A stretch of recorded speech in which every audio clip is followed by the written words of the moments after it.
Hi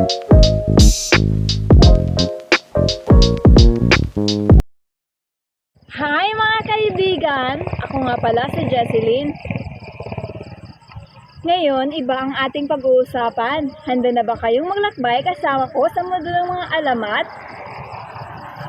Kasi ako excited na!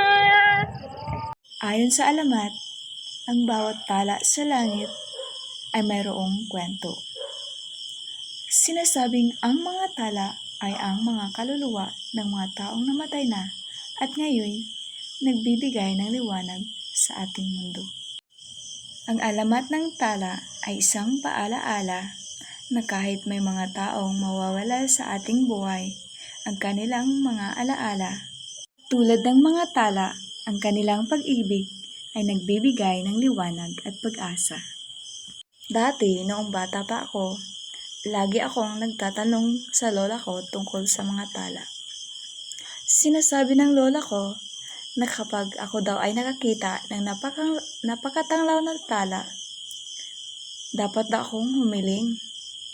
Kaya naman, tuwing gabi, lagi akong nagnanais ng mga magagandang bagay. May mga pagkakataon daw na kapag tumitingin tayo sa langit, nakikita natin ang mga taong mahal natin sa buhay na nasa kabilang buhay na.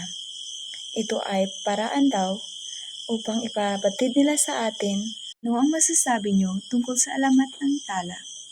Mayroon ba kayong sariling kwento tungkol sa mga bituin?